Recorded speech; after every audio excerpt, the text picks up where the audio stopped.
మన ప్రభు అయిన యేసుక్రీస్తు పరిశుద్ధ నామములో ఈ పాడ్కాస్ట్ ద్వారా వాక్యం వింటున్న ప్రతి వారికి నా హృదయపూర్వకమైనటువంటి వందనాలు. దేవుడు మిమ్మను దీవించునుగాక. యోహాను సువార్త 21వ అధ్యాయము 6వ వచనం 2వ వరుసను మనం చూసినట్లయితే, అప్పుడు ఆయన తోనె కుడి ప్రక్కన వలవేయడి, మీకు దొరుకునని చెప్పెను. గనుక వారు అలాగున వేయగా చేపలు విస్తారంగా పడినందున వల లాగలేకపోయేరి. చదివిన వాక్య భాగంలో అపోస్తలులు గూర్చి ఇక్కడ రాయబడి ఉన్నది. ప్రభువు సిలువ వేయబడి సమాధి చేయబడి మరణపు ముళ్ళను విరిచి ఆయన పునరుద్ధానుడై పరలోకానికి ఆరోహణమైన పిమ్మట శిష్యులు భయాందోళనతో, ప్రభువు మాకు తోడుగా లేడు, మేము ధైర్యంగా ఏ పని చేయలేము అని దిగులుతో చింతతో 4 గోడల మధ్య ఆలోచించి దిక్కుతోచని స్థితిలో వారికి గుర్తొచ్చినటువంటి ఒకే ఒక పని వారి చేతి పని. శిష్యులందరిలో పేతురు అనేటువంటి శిష్యుడు అంటున్నాడు, నేను చేపలు పడడానికి వెళ్తున్నాను.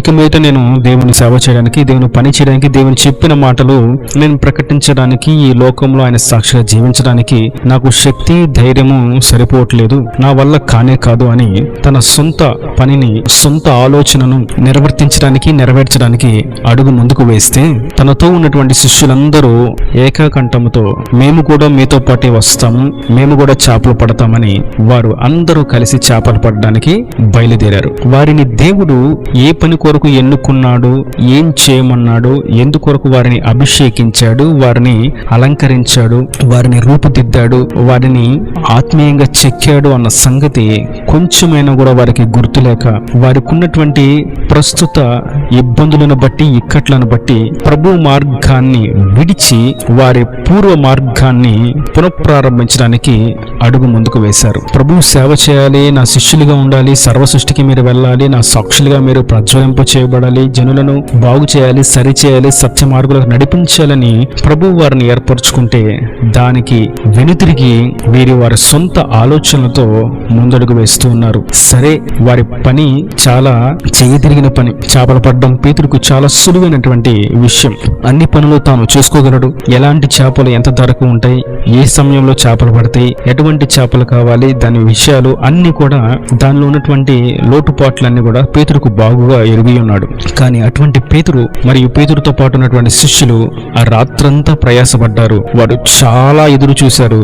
కానీ వారి పరిస్థితిని మనం చూసినట్లయితే 21వ అధ్యాయం యోహాను సువార్త 3వ వచనం, సీమోను పేతురు, నేను చేపలు పట్టబోదని వారితో అనగా, వారు మేము మీతో కూడా వచ్చుదామని వారు వెళ్లి దోణి ఎక్కిరి, కానీ ఆ రాత్రి ఏమీ పట్టలేదు. ఆ రాత్రంతా కూడా వారు ఏమీ పని చేయలేకపోయారు. ఒకళ్లకు 11 మంది ఉన్నారు శిష్యులు, ఇంకా అనేకులు ఉండి ఉండొచ్చు, కానీ అపోస్తలులు 11 మంది. అప్పటికి ఇస్కరియోతు యూదా వారితో ఉండి ఉండలేదు, మరణించి ఉన్నాడు. మిగిలిన 11 మంది శిష్యులు ఓడలో ఉన్నట్టుగా మనకి ఇక్కడ అర్థమవుతుంది. వారు రాత్రంతా ప్రయాసపడ్డారు, కానీ వారికి ఒక్క చేప అయినా కూడా పడలేదు. ఒకప్పుడు వారు ప్రార్థన చేస్తే దయ్యాలు పారిపోయినాయి. ఒకప్పుడు వారు ప్రార్థన చేస్తే రోగులు స్వస్థపరచబడ్డారు. ఒకప్పుడు వారు ప్రార్థన చేస్తే అద్భుతాలు, సూచక్రియలు జరిగినాయి. కానీ ఇప్పుడైతే వారు రాత్రంతా ప్రయాసపడినా కూడా ఒక చిన్న చేప అయినను వారి వలలోకి పడలేదు. కారణం ఒకే ఒకటి, వారికి దేవుడు చెప్పినటువంటి పనిని చేయక, వారి సొంత ఆలోచనలతో, వారి కుటుంబ పోషణ కొరకు,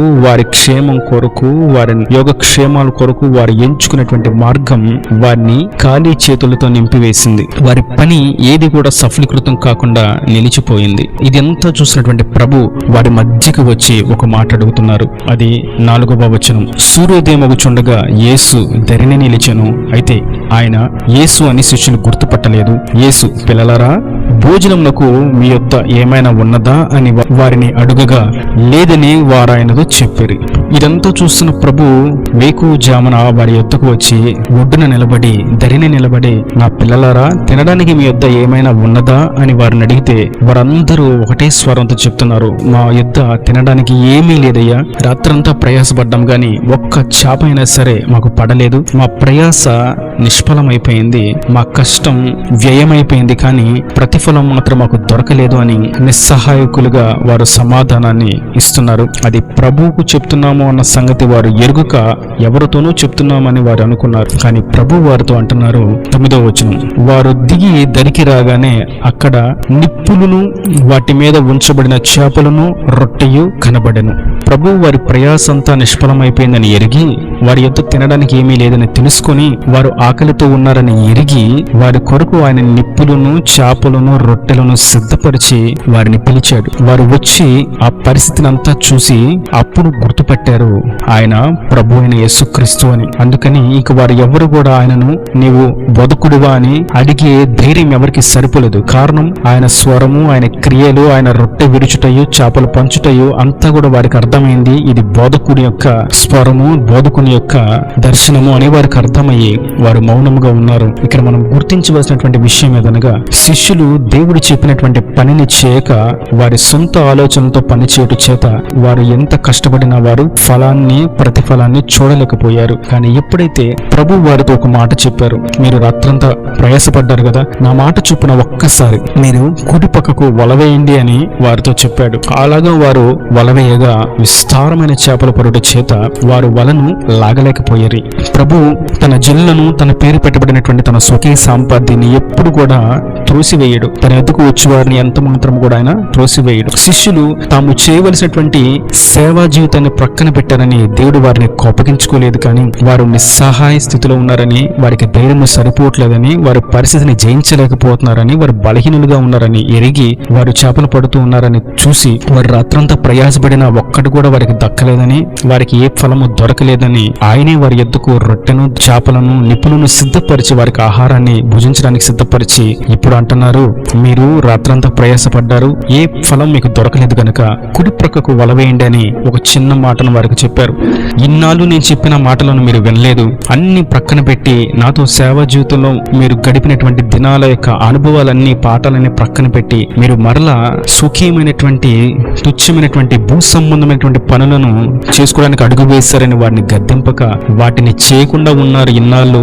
దయచేసి ఇప్పుడైనా నా మాట వినండి, కుడి ప్రక్కకు వలవేయండి అని వారితో చెప్పినప్పుడు వారు వెంటనే ఆయన మాట విని కుడి ప్రక్కకు వలవేశారు. దాని అర్థం మనం ఇన్నాళ్ళు దేవుని యొక్క మాటలను వినకుండా వెనుకడుగు వేసిన కనీసం ఈ మాసంలో దేవుడు తెలియచూసినటువంటి మాట, ఇప్పుడైనా నా మాట విని మీరు నా ఎద్దుకు చేరిన ఎడల మీ కొరకు నేను సిద్ధపరిచినటువంటి విందు, శ్రేష్టమైనటువంటి భోజ్యము, మీ ఆశీర్వాదం కొరకు నేను దాచి ఉంచిన మేళ్ళు అన్ని కూడా మీ కొరకే నేను నా యొద్ద దాచి ఉంచాను. మీకు వాటిని అనుగ్రహించడానికి నా మాట విని మీరు నా యొద్దకు చేరిన ఎడల, నా దగ్గరికి మీరు వచ్చిన ఎడల మీ కొరకు నేను దాచి ఉంచిన సిద్ధపరిచిన వాటన్నిటిని నేను మీకు అనుగ్రహిస్తాను అని ప్రభు వారిని ధైర్యపరిచిన రీతిన నేడి వాక్యం వింటున్నటువంటి మీతో ప్రభు సెలవిస్తున్నారు. నేడేను మీరు నా మాట విని నా యొద్దకు తిరిగిన ఎడల, మీ పాపమును విడిచిన ఎడల, ఒకప్పుడు నేను ఎన్నో మార్లు మిమ్మల్ని పిలిచి ఉన్నా, మీకు సెలవిచ్చి ఉన్నా, నన్ను వెంబడించిందని తెలియజేసిన, ఆజ్ఞానుసారంగా జీవించిందని తెలియజేసిన వాక్యాన్ని ధ్యానించండి, వాక్యాన్ని వినండి, తోటిగానే ప్రేమించండి, రక్షణ పొందండి, పరిశుద్ధాత్మను పొందుకోండి అని ఎన్ని మాటలు మీకు వివరించిన